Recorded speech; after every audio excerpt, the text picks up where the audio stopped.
Live from WTVO Rockford and your home team. Eyewitness News at 5 starts now. Good evening, I'm Marissa Lessner. Thanks for joining us after the game. It's supposed to be a safe place where we can go and shop and have fun with our family, but that wasn't the case last night outside the Cherryvale Mall when someone was shot and killed in the parking lot.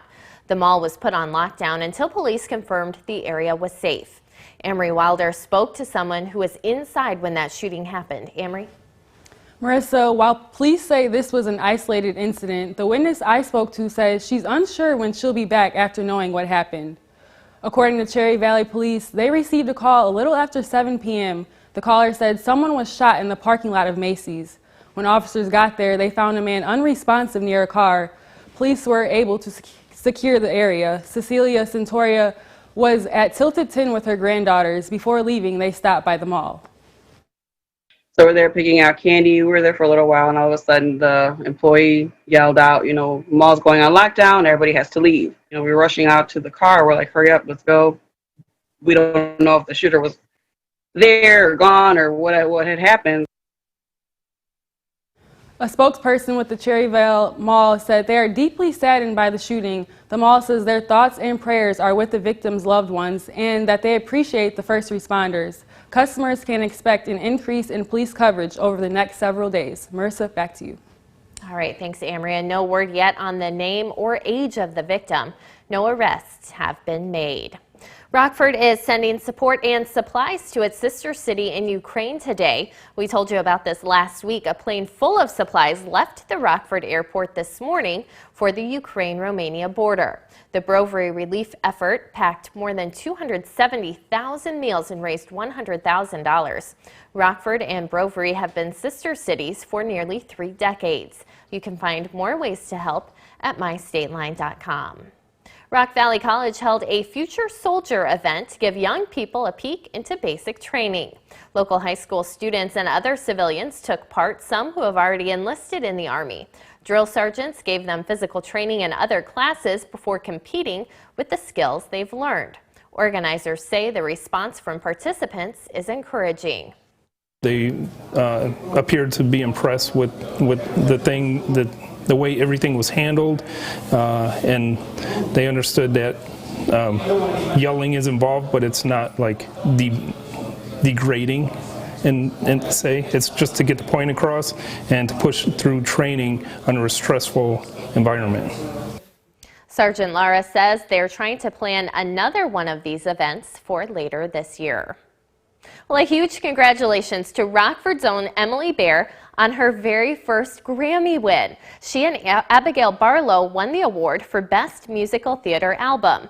The duo, known as Barlow and Bear, produced and composed the album, the unofficial Bridgerton musical. They became a TikTok sensation, composing the music live on TikTok. In their acceptance speech, Bear, who, by the way, is just 20 years old, gave a shout out to all female composers and producers. You may remember her from her early years. She appeared on the Ellen DeGeneres show several times for being a piano prodigy. Another young person from the state line had a big day in the world of athletics. Lydia Felipe from Poplar Grove competed in the National Drive, Chip, and Putt contest today. The Aldine Golf Club held a watch party for the 11-year-old. He traveled all the way to compete against 9 others at the Augusta National Golf Club. We wish a big congratulations to Lydius, who placed 7th. Now, your first warned weather forecast from Chief Meteorologist Candace King. Well, it won't be the snow that we have to deal with here for this evening. It's rain as temperatures will stay warm enough. Already starting to see some of those showers begin to work in here from the west. Alive, local thermal now Skytrack camera now out in Freeport. Winds are relatively calm. We've got the cloud cover from the sunshine we had out there earlier today. Area of low pressure working through parts of the Dakotas here this evening, allowing that moisture to spread a little bit further east. We've got a few light showers now just west of Freeport, some steadier rain once you get right along the Mississippi River. All of this will continue to move east over the next several hours and could be heavy at times, but we don't have to worry about any snow or cold associated with it. Temperatures are dropping back a little now that some of those showers are moving in. We're at 49 in Rockford, 44 Freeport, 42 in Monroe, and 43 our current temperature out in Galena. So let's plan this out here as we go through the night. We've got the rain that will continue to spread east. We'll start to see those showers pick up a little more between about 9, 10 o'clock here this evening. That rain will continue into the early morning hours tomorrow. Might still be a couple of light showers when you get ready to get out the door tomorrow morning. We'll keep a few scattered showers in the forecast through at least noon, but after that we should be able to see a little bit of sunshine poke through for the afternoon. Temperatures today made it up to 51. I think we'll make it up to about 52, 53 degrees tomorrow afternoon. Could see some fog build in tomorrow night, but a return to some sunshine on Tuesday could push temperatures close to 60 for Tuesday afternoon. I think we'll stop it in the upper 50s as a little bit more cloud cover and the chance for some showers work in here once we get towards Tuesday night, then into Wednesday. Wednesday early morning could have a couple rumbles of thunder. With the rainfall coming in though for tonight, could pick up another quarter to maybe at most half an inch of some much needed rain, combined with some of that wet snow that we had yesterday really being able to soak into the ground. Temperatures tomorrow up near 52, upper 50s Tuesday, Wednesday. We'll see those numbers drop here by the end of the week, but I think we get a warm up going into next week.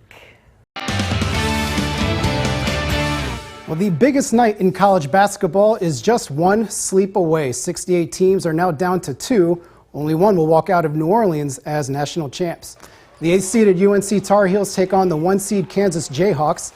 UNC punched their ticket in a thrilling game last night, denying Duke coach Mike Krzyzewski one last title before his retirement. Kansas defeated Villanova to punch theirs. The Jayhawks run a very efficient offense, flexing their inside-out game to near perfection against Nova.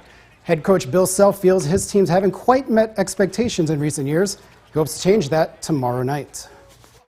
At most places, winning one national championship would be quite an accomplishment. I think as many good teams as we've had, one's not enough. And so I don't think that I personally feel pressure that we have to win, but I do know that when you have a chance to coach at a place where you have an opportunity to be in the game most years, you need to take advantage of that more than we have.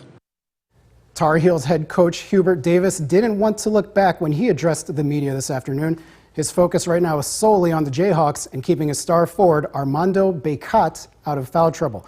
Again, that game is tomorrow night, and don't forget the women's national title game between the South Carolina Gamecocks and the UConn Huskies tips off tonight at 7 o'clock. That's it for sports. We'll be right back.